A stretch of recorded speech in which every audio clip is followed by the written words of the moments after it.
O regime conseguiu o que queria. Tornaram o presidente Bolsonaro inelegível para sempre. O presidente Bolsonaro está inelegível por nova decisão do Alexandre de Moraes até 2060. Bolsonaro estará inelegível até os 105 anos de idade. Era exatamente isso que o regime queria. Moraes manda comunicar TSE sobre inelegibilidade de Bolsonaro. Eu sempre disse. É por isso que eles criaram esse processo da farsa da trama golpista. Esse processo teve uma finalidade, desde o início: tornar o presidente inelegível e eliminá-lo do mundo real. A finalidade desse processo não era só tirar o presidente Bolsonaro das urnas, mas sim tirar o presidente Bolsonaro das ruas. O processo criminal torna o condenado inelegível por muito mais tempo do que uma simples inelegibilidade do TSE, por uma cassação, por uma improbidade administrativa. Porque o processo criminal deixa o condenado inelegível pelo tempo da condenação. E após cumprir a condenação, então há 27 anos é a condenação, extinta a punibilidade, cumpriu os 27, fica inelegível mais 8. E além disso, você não está nas ruas, então o condenado não está em via pública, não tem celular e sequer consegue fazer um sucessor.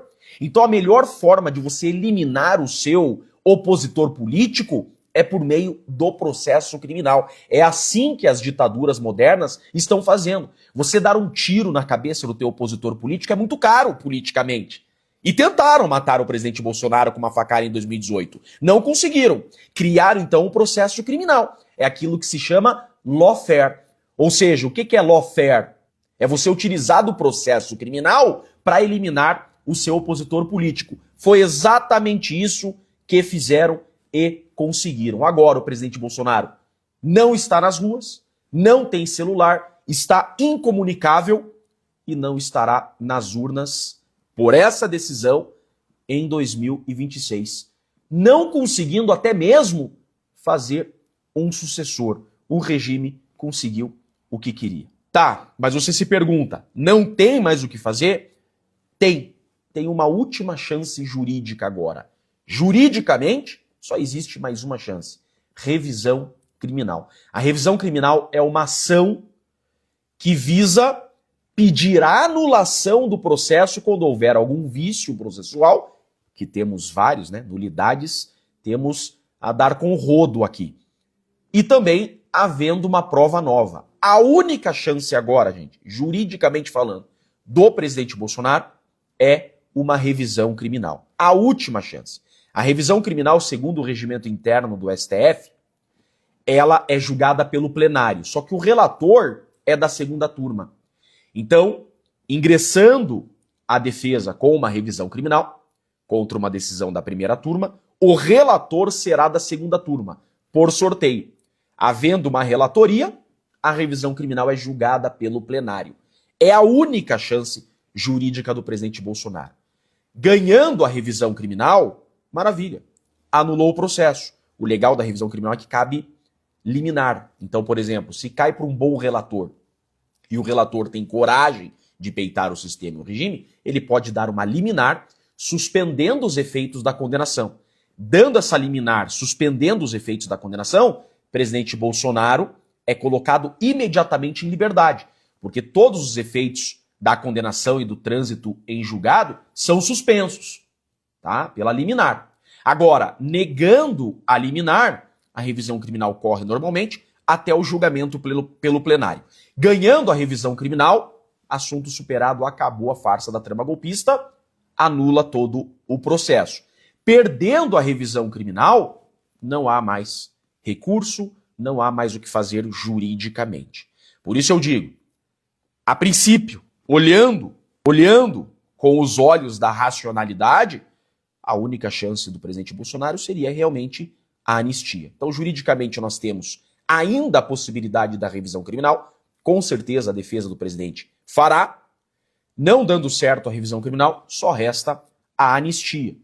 Ou, eventualmente, um presidente de direita em 2027 indutar o presidente Bolsonaro. Mas o que eu quero mostrar para vocês também é essa aberração jurídica aqui. Vejam, todo mundo sabe que ontem, vejam só isso daqui, todo mundo sabe que ontem o ministro relator dessa farsa da trama golpista, Alexandre de Moraes, declarou o trânsito em julgado da sentença penal condenatória. O que é o trânsito em julgado? Trânsito em julgado é, acabou o processo.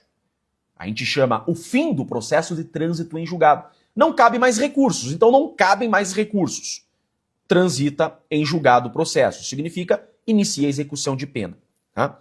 Ontem, o Alexandre de Moraes declarou o fim desse processo. Só que ele declarou o fim desse processo antes do fim. Por quê? Porque ainda cabíveis recursos. Ainda estava no prazo para embargos infringentes e embargos de divergência, que tem prazo de 15 dias. O ministro Alexandre de Moraes disse o seguinte, não será cabível, é sempre assim, né? É sempre exame de futurologia, né? O presidente Bolsonaro pode fugir, vou prender. Sempre assim, né? A decisão veio assim, não será admitido embargos infringentes. A defesa nem fez o embargos infringentes, olha só, ainda estava no prazo. A defesa não tinha nem feito ainda o recurso de embargos infringentes. O ministro vem e disse assim, como não será cabível embargos infringentes, eu já declaro o fim do processo. Como assim? Como não será cabível? A defesa ainda nem fez o embargos infringentes, ainda está no prazo. Aqui está a aberração jurídica dessa decisão. A decisão do ministro é o seguinte, como houve só uma divergência, então são 5 ministros na primeira turma, só o Fux divergiu. Ele diz o seguinte, como só tem uma divergência, e o entendimento do tribunal, prestem bem atenção nisso, o entendimento do tribunal é que para que seja cabível embargos infringentes, precisa de pelo menos 2 divergências, não será cabível o embargos infringentes. Sendo assim, como não será cabível, eu já termino o processo aqui. Gente, isso não pode ser assim. Isso não pode ser assim por quê? Porque para você declarar o fim de um processo, tem que esgotar o julgamento de todos os recursos. O julgamento. Então o recurso não foi nem interposto. O recurso não foi nem feito. O ministro disse que não seria cabível. O ministro, então, durante o prazo para recurso, antes da defesa interpor o recurso, ele declara o fim do processo, declara o trânsito em julgado e manda o presidente cumprir pena. Onde está o grande erro aqui? O grande erro aqui é que enquanto couber recursos, o processo não terminou definitivamente. Então, não pode dizer ter que iniciar o cumprimento da pena, ter o trânsito em julgado. O que aconteceria se fosse correto? Se esse processo fosse um processo jurídico e não político, o que deveria acontecer? Tá? No mundo ideal, na Suíça, deveria ser o seguinte. Então, prazo ainda para embargos infringentes. A defesa faz os embargos infringentes, tá? Vai para o ministro relator. O ministro relator vai lá e decide. Inadmissível embargos infringentes. Aí ele vai e decide. Não cabem embargos infringentes, porque só teve uma divergência. E daí?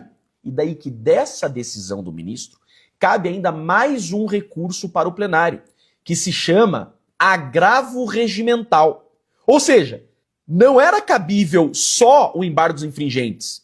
Ainda tinha possibilidade de vários outros recursos. Aí, se o ministro não admitisse os embargos infringentes, caberia agravo regimental para mandar para análise do colegiado. Indo para análise do colegiado, e o colegiado mantendo a decisão do ministro, dizendo não ser cabível embargos infringentes, caberia embargos de declaração. Julgando embargos de declaração, aí não tinha mais recursos a fazer. Passando o prazo, tá, da decisão, aí sim, certidão de trânsito em julgado. Se eles aguardassem a regra do jogo, se eles respeitassem todos os prazos, esse caso não terminaria em 2025. O que eu sempre disse. Eu sempre disse isso. Se voltarem nos meus vídeos, verão, eu sempre falei, se os prazos recursais forem respeitados, esse processo não termina em 2025. Esse processo só termina em 2026. Eu sempre falei isso. E é verdade. Vejam, 15 dias por embargos infringentes. Inadmitindo embargos infringentes, caberia agravo regimental. vai para o colegiado analisar, tá?